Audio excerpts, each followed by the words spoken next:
Hi, it's Joy and today I'm going to be watching Star Wars Rebels Season 3, Episode 5, Hera's Heroes, which hopefully means, it has to mean we're on a Hera episode, which I love as well because I love her so much. I'm excited to see what this episode of this show has in store for us. My brain is like, what are words? But nope, I'm ready. A reminder that you can find the unedited version of this reaction on my Patreon 2 weeks in advance, edited version 1 week in advance, and let's go. Oh dear. We can lose them in the maze. No good. Gobi said they mined the pass. Oof. Oh dear. I'm lowering the front ramp. Just jump on. With the blurgs? Yep, blurgs are welcome too. Love me a blug. Jesus Christ! You didn't think that through, did you? Kid, you got this outfit? Nope. The kid wants your helmet. Sorry. Oh dear. I love this family though, like the way that they just are a unit and they know that Ezra likes to collect helmets and... You arrived, made our home his headquarters. I'm afraid I couldn't save anything when I escaped. You're alive, that's what matters. That heirloom was important to my mother, and I'm not ready to give it up yet. Gobi, Numa, and I are coming with you. People pointed out to me that Numa was the little girl from the Clone Wars episode, which I absolutely adore. To see that she's growing up and she's become the fighter we knew she could. Can't let you take this risk with me. You do it for us. Exactly, we're a family. Come, daughter. Even Chopper. You on Captain Slovin's won't be easy. They might notice her, but they won't recognize me. Bless this boy. There's some very pretty explosions, Sabine. I love when we first met him, Kanan was much more... I mean, he used the saber when he needed to, but he was much more hesitant with it, hiding that part of him, and now he's so much more confident. You know, this is headquarters now, it's very stressful. At home. There's Chopper. Oh! Chopper! Left it as a memorial. It also happens to be the ship I pulled Chopper out of, Oh, so he still has issues with it. He'll be along. oh, Chopper. Can I give him a hug? I adore seeing this. Her home. I mean, I hate seeing her home as an Empire base.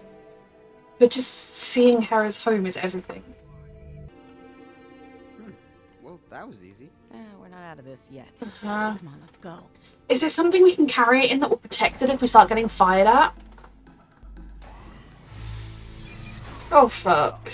No one in or out. The rebel activity is far from here.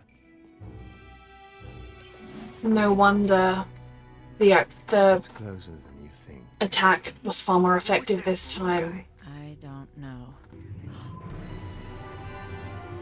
They've made it their headquarters. Seen so many Gutkers down here before. Nobody knows this land as well as we do. But they have overwhelming numbers. And Thrawn. Looks like they're learning fast. We've got to help her. We will. Come on. We have to help her and we have to help ourselves. Come on. Is that thing talking to us? Looks like it's malfunctioning. Thrawn is ready for this though, isn't he? Out of the way, servant! No, I disagree. Bring her to your office for questioning. Oh god. And do you recognize this? Yes. Oh, she's by the picture. I felt I could send Others of your kind who think to steal from the Empire. From the Empire. It's You realize. freaking hers, How bitch. An Colonizing. enemy, you must know them. You were so young when you survived the Clone War.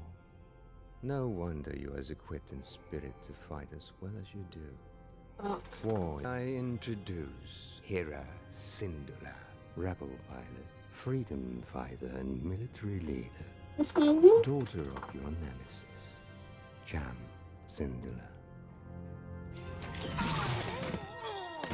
Oh god. Fuck. Chopper, it's down to you. Is your history worth so little to you? My family legacy belongs to us alone. It is not for some collector's curiosity. What did you say? Oh my god, this bitch. That piece of Twi'lek trash. Why would you be speaking like this to this man? Apologies, Captain Slavin. I forgot not everyone is able to appreciate art as I do. Now, if you'll excuse me, Me when someone insults Grogu. conducting... She will lead in my place. Captain Slavin, I will Just kill you surrender. both. What assurance will I am counting on all of you to use my sacrifice to save Hera. Jesus. That's her father. Aren't ready for that, Admiral. I should have known better. I recognize those whoops. To raid the Imperial Armory and get as many explosives as you can. He can do that. You're gonna blow Oh wow, yeah. My home is my crew and family. And the memory and the love that you have with you, that's what's important. I want heavy cannon.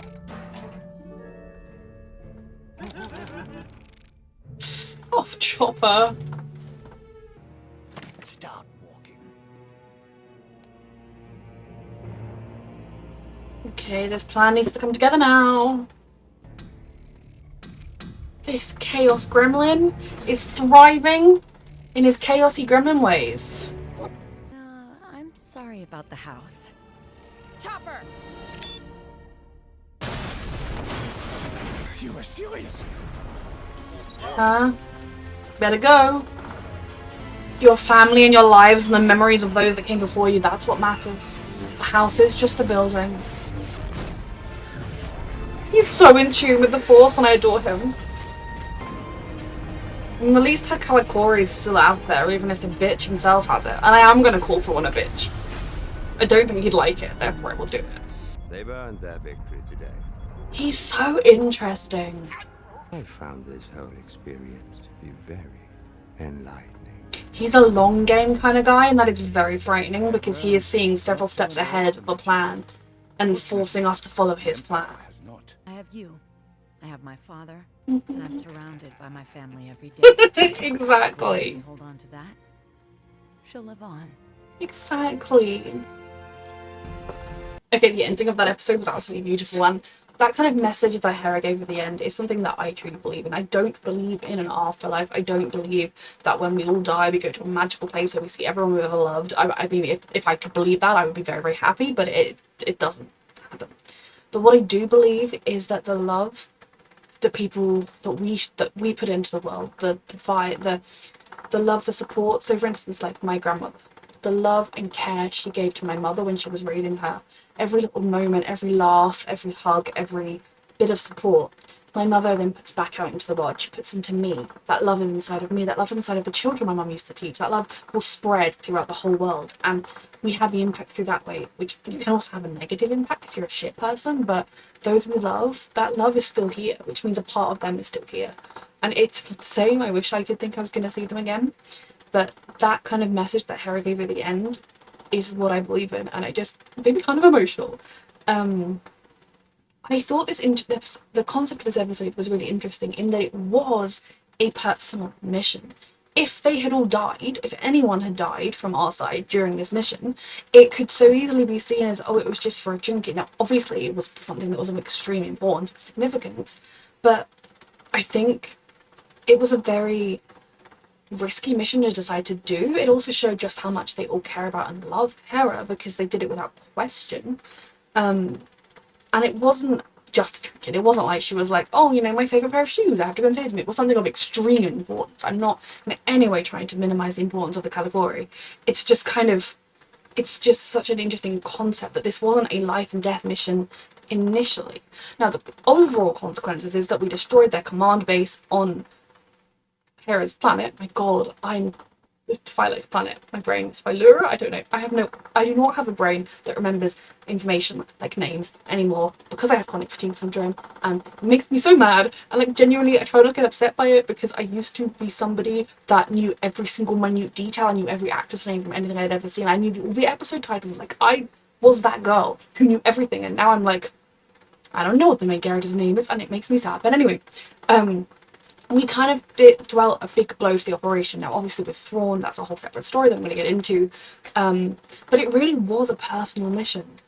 I think had Hera just been like, oh, you know, my favourite teddy bear's there, they would have been like, look, I'm sorry that your teddy bear's there, but like, we've got more important things. But it was something that was of such significance.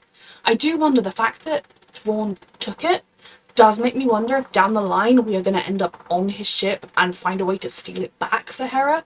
But I also thought the revelation she had of one of my mother's alive because I'm alive and the love I'm giving to the world is alive was very, very important. I loved seeing Hera's home. I hated seeing it as a base of operations for the enemy. If that's very telling with what evil empires do. I mean, I often compare the Empire to the Nazis with a lot of their oppression and things like that they do. Definitely there are huge elements of them the British Empire. The way they talk about the local people, the way they talk about the local people's artifacts and like personal belongings and things that are extremely important to them, as though, oh, this would be nice to go in my collection. No, fuck it, it's not yours. You can't just take that. Obviously there is a huge history there here, and it's very, very much being reflected there. And using their home of your enemy as your base of operations is such an extra slap in the face. It really reminds me of a synagogue I visited in Budapest, I think it was, though we did also visit one in Prague, but I think it was the one in Budapest that the Nazis used as their base of operations in World War II. Just, they could have used literally any other building. It's that kind of extra insult to the injury you're causing. The Empire is evil and needs to die. I know it does, but you know. So it was quite a hard episode to watch in that sense. I think there were definitely parallels to colonialism, and there were definitely parallels to sort of Nazi elements as well, as always with both of those things. But I personally just liked seeing Hera's home. It's gone now, but we saw where she grew up. We saw where the Y-wing was that crashed with Chopper. You can feel grounded to these stories now. You can picture where they happened, even more so. Now, Thrawn is a very interesting bad guy. I have to admit, when he first came into this show, with my brain fog, I was like, has he been in Star Wars before? Should I know who he is? From comments I've received, which were not spoilery comments, they were just kind of like educational comments, which I absolutely, like someone who feels me in on something I just don't know about, I adore. If it is something the show is going to teach me, let me learn it then, if you know what I mean. But just pointing out that this is the first time we'd seen him. I think he's in one of the video game franchises, but this is the first that he'd been in a Star Wars show, which, thank you. He's such an interesting villain because he's quite different to the ones we've come across before. He's not totally different from some of the Inquisitors with their vibes and their thought processes, but he is not just one of these people that's like, I see the rebels, I'm gonna go kill them. He is like, I see the rebels and I'm gonna learn everything I can about them, and I'm gonna take that knowledge and put it into my wider plan. He has got a long-term plan for how the rebels are going to destroy themselves. He has got a plan with fallbacks, and that is what makes him really scary so far, is that he has this really intense concept of this, where it's all gonna go. And I think he almost, at every step of the way, expected that Hera would survive this and go back to the Ghost. But he met her, he got the sense of who she is and what drives her. He can see how far she's willing to go, what she's willing to sacrifice, and he can take all of those pieces of information and use them against us down the line. It is very, very scary.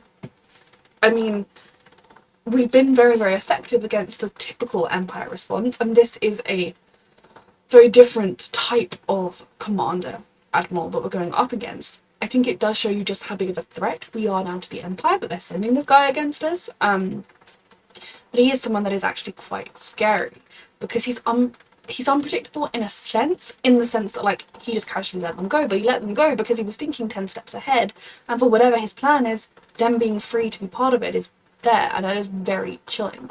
He's also very, very interesting with the way he was, like, respectful of the Twilight culture while also, like, invading and stealing it.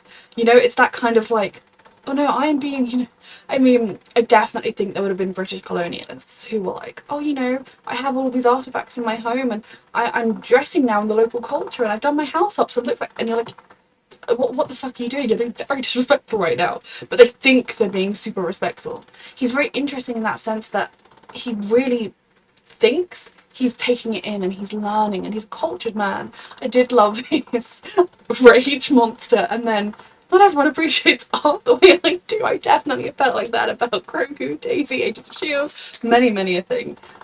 So he is an interesting character to watch. I'm very scared of him though, and I'm hopefully, well, I say I'll hopefully ultimately see him fail, but he possibly outlives Rebels and is around later on, so I don't know. But yes, this is a fantastic episode. A reminder that you can find the unedited version of this reaction on my Patreon 2 weeks in advance, the edited version 1 week in advance, and thank you so much for watching.